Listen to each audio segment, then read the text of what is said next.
Alright everybody, how y'all doing today? Seems everybody's making these 5 things I like and 5 things I don't like about what car and what have you. So I figured I'd give my 2.5 cents on my SVT Focus. I will be doing 5 things I do like about it.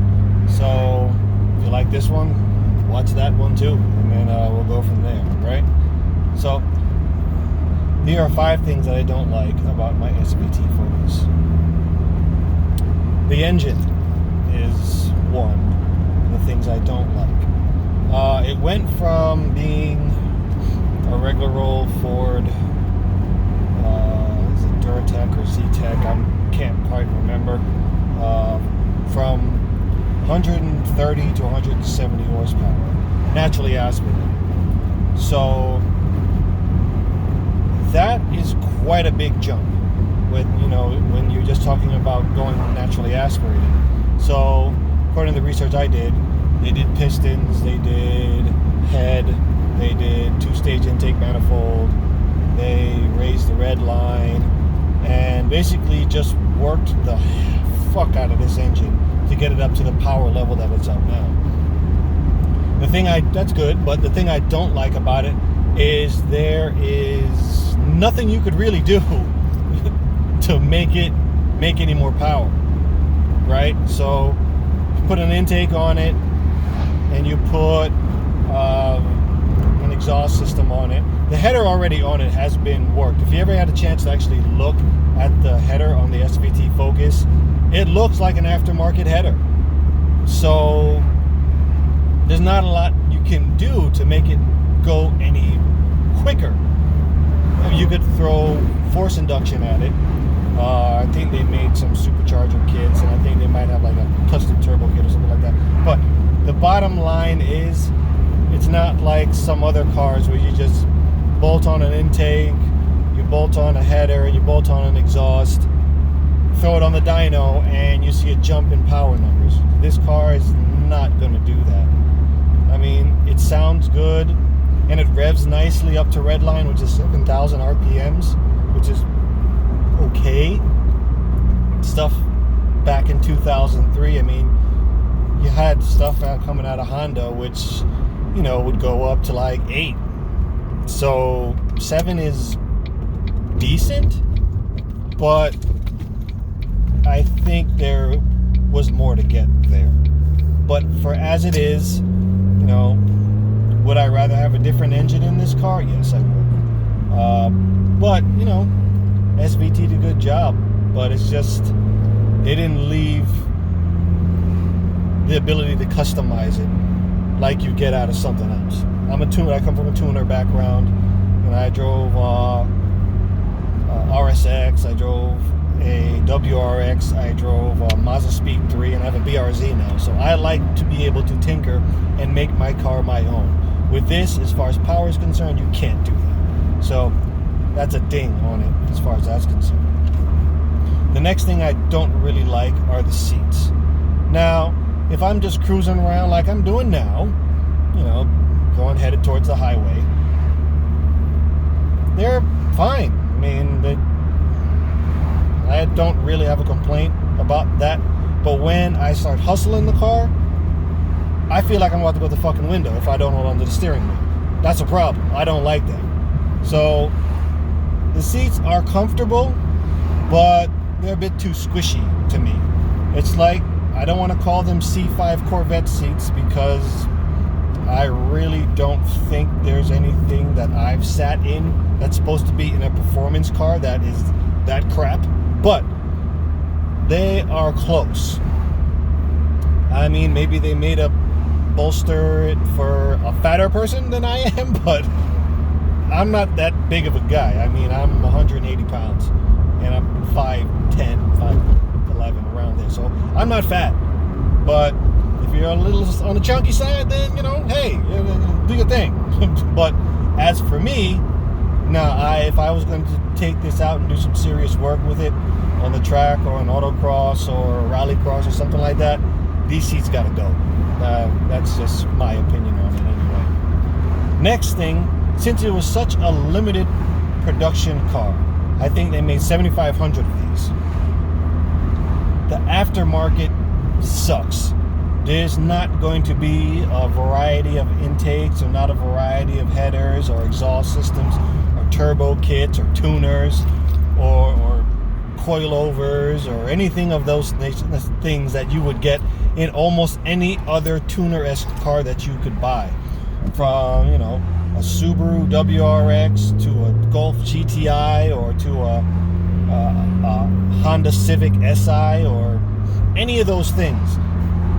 You're not going to find a lot of that for this car, unfortunately. I understand why, because of, you know, the limited production numbers. Not a lot of money to be made in it, but I mean, a little bit more would be nice. To me, it was lacking, and I understand why it's lacking, but that still just irks me. That you have to hunt so hard to find anything to put on it. So it is what it is. I'm not a fan of that at all. I think there should be more support for it, but since there was so little numbers made, you know, it just comes to the territory, unfortunately. Oh well. And the next thing I don't like about it is the audio system. Right, I don't have a problem with the speakers. I don't have a problem with the subwoofer. I don't like the head unit. The head unit is a 6-disc CD changer from 2003 when this car was made. And as you know, back in those days, if you had anything more than the standard format of 12 or 20 songs that came out of the major record label or wasn't in the proper format from your computer, this fucking thing won't play it.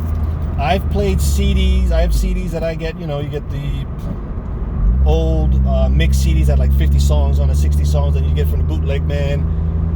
If you don't know what the bootleg man is, there's a dude who comes into the barbershop or on the side of the, or on the street corner that sells bootleg CDs, DVDs, or whatever it is. Like the CDs usually have 50, 100 songs that he mixes together himself or he puts together himself. It's just one of those things you got to be in a certain neighborhood in order to get your hands on. So getting your hands on one of them CDs and you try to stick it in this CD player, it goes, I don't know what the fuck this is, and it doesn't play it. That's fucking annoying, because that's where all my good music was. So now I'm at the point where I can either just broadcast it with Bluetooth, which I do now, or I got to yank the whole head unit out and put something else new in it. And I spend not a lot of money on this car, so the justification for me to put a brand new head unit in it is not there. So I just run it off my phone. But if you do get one of these things, go to Walmart, Target, if you're in Michigan, Meijer, or Micro Center, any Best Buy, whatever it is, buy one of them little cigarette lighter, Bluetooth audio player thingies, put that in, and call it a day, because it's shit. Alright, finally, the last thing I don't like about it is the Focus image, right? It's kind of like how Cadillac has an image that it's for old people. Recently, the cars they make now are pretty damn good. They're very sporty. They look okay. They're not the prettiest cars out there, but they're having to shake their old person mystique, you know? So it's kind of like that, or that Audi drivers are all douchebags, and, you know, if you drive a G-Wagon Mercedes-Benz, you're in the Russian Mafia. It's just those kind of things that stick with certain types of cars. This one has a mystique that it's driven by old people. Now, in America, that's what the mystique is. Overseas, it's a family car, like a Camry or a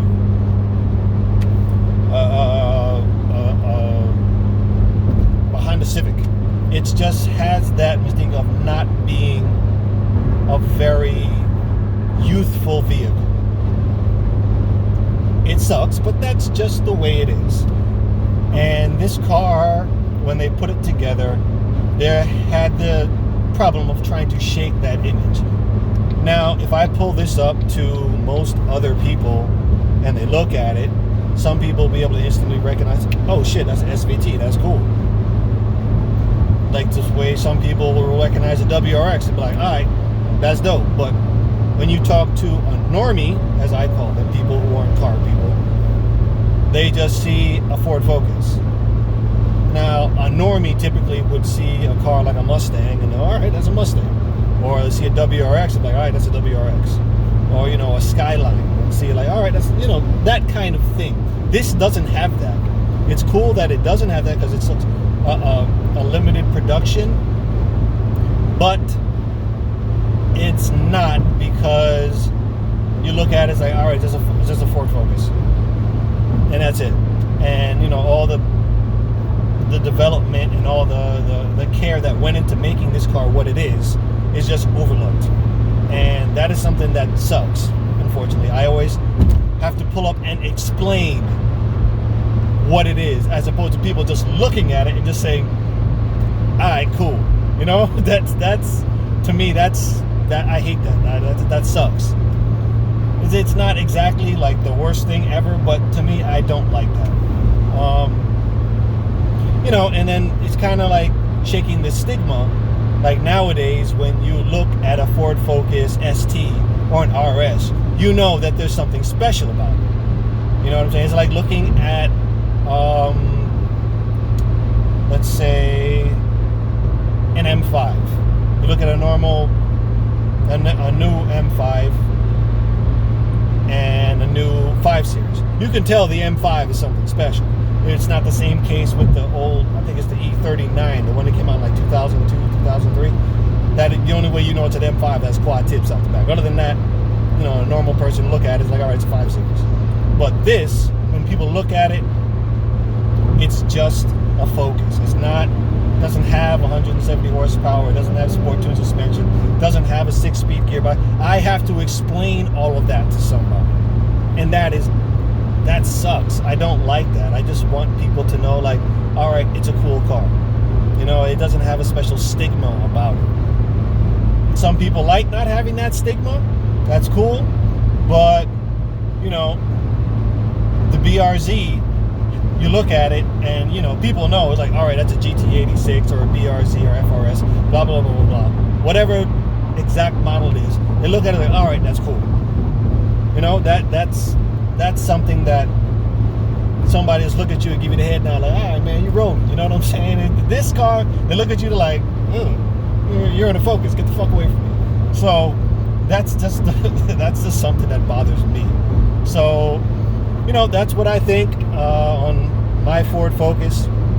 5 things I don't like, and then after this, I'll do the 5 things I do like, and I'll also post a video of stuff I did to it just to keep it running. You know, it's an old car, so things break. What are you gonna do? So, everybody take it easy. Hope y'all have a good week. And yeah, later.